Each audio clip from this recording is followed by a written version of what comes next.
मागचा सदस्य होता, 4 वर्षाच्या नंतर त्याला वाटलं आपला कोणता गट काय म्हणजे कोणतं आरक्षण या गटामध्ये निघतंय। 4 वर्षाच्या काळामध्ये मागचा सदस्य कोणाच्याही संपर्कामध्ये नाहीये, कोणाच्याही सुखदुःखामध्ये नाहीये, कोणत्याही विकास कामामध्ये नाहीये। म्हणून अंबई जिल्हा परिषद गटाच्या संयुक्त मेळाव्यासाठी उपस्थित आपल्या सर्वांचे लाडके नेते आदरणीय रावसाहेब पाटील दानवे साहेब, आजच्या या कार्यक्रमासाठी उपस्थित अल्पसंख्याक आघाडीचे प्रदेशाचे अध्यक्ष आदरणीय इद्रिसजी मुलतानी साहेब, भारतीय जनता पार्टीचे जिल्ह्याचे उपाध्यक्ष आदरणीय सुनीलजी मिरकर साहेब, भारतीय जनता पार्टी किसान मोर्चाचे प्रदेशाचे सरचिटणीस आदरणीय मकरंदजी कोरडे साहेब, नगरसेवक कमलेशजी कटारिया साहेब, निलेशजी खंडाळकर साहेब, ज्येष्ठ नेते आदरणीय त्र्यंबकजी गव्हाणे साहेब, उपस्थित सर्व सन्माननीय मंच आणि आजच्या या मेळाव्यासाठी उपस्थित अंबई सर्कलमधील भारतीय जनता पार्टीच्या कार्यकर्ता बंधूंनो, मित्रांनो, जिल्हा परिषदची रणधुमाळी आता चालू झालेली आहे आणि आपण बघितलं असेल की आपल्या या मतदारसंघामध्ये अंबई सर्कलमध्ये आज आपण दादांच्या नेतृत्वामध्ये पक्षाचा या संयुक्त मेळावा आपण करतोय। जिल्हा परिषद पंचायत समितीच्या या रणधुमाळीमध्ये आपल्याला या अंबई सर्कलमध्ये येणाऱ्या काळामध्ये भारतीय जनता पार्टीचा जिल्हा परिषद आणि पंचायत समिती सदस्य आपल्याला प्रचंड मतानं निवडून आणायचा आहे।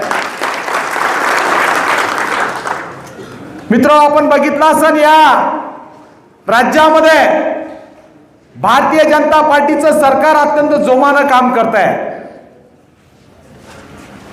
या मतदारसंघामध्ये या तालुक्यामध्ये आदरणीय आपले नेते रावसाहेब पाटील दानवे साहेब यांच्या नेतृत्वामध्ये आपण चांगलं काम करतोय।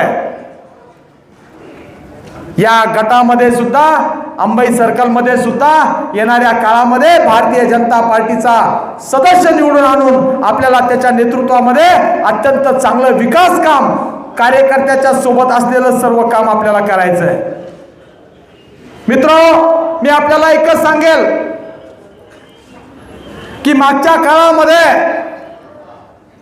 विधानसभेची निवडणूक झाली, त्या काळामध्ये कार्यकर्त्यांना अत्यंत रक्ताचं पाणी करून आपल्याला विजय मिळवून देण्याचा प्रयत्न आपण केलेला आहे आणि तोच प्रयत्न आता मला असं वाटतं हा गट ओबीसी साठी, जिल्हा परिषद गट ओबीसी साठी आपला राखीव आहे। या डोंगर दऱ्याच्या या डोंगर रांगामध्ये आपला कार्यकर्ता आपल्या सर्व नेत्याच्या खांद्याला खांदा लावून काम करतोय।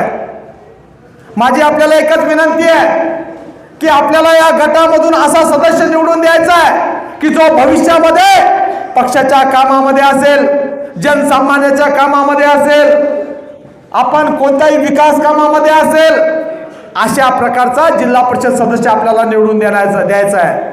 आपण बघितलं असेल मागच्या काळामध्ये अनेक सदस्य या भागामध्ये होऊन गेले। दादा 4 वर्ष झालं आता आपले या गटामध्ये साधारणतः आपल्या या राज्यामध्ये जिल्हा परिषदच्या निवडणुका नाहीये। मागचा सदस्य होता, 4 वर्षाच्या नंतर त्याला वाटलं आपला कोणता गट काय म्हणजे कोणतं आरक्षण या गटामध्ये निघतंय। 4 वर्षाच्या काळामध्ये मागचा सदस्य कोणाच्याही संपर्कामध्ये नाहीये, कोणाच्याही सुखदुःखामध्ये नाहीये, कोणत्याही विकास कामामध्ये नाहीये। म्हणून माझी आपल्याला विनंती आहे, अशा लोकांना आपल्याला दूर लोटायचं आहे। येणाऱ्या काळामध्ये भारतीय जनता पार्टीचा आणि जनसामान्याच्या संपर्कामधला आपण सदस्य निवडून द्यायचा आहे। दादांनाही मार्गदर्शन करायचं आहे, अनेक नेते मार्गदर्शन करणार आहे। फक्त एकच आपल्याला विनंती करतो की येणाऱ्या काळामध्ये भारतीय जनता पार्टीच्या खांद्याला खांदा लावून आपण उभं राहून भारतीय जनता पार्टीचा सदस्य या गटामध्ये आपण निवडून द्यावा आणि दोन्ही पंचायत समिती सदस्य अशा प्रकारची विनंती मी आपल्याला करतो आणि माझे 2 शब्द संपवतो. जय हिंद, जय महाराष्ट्र.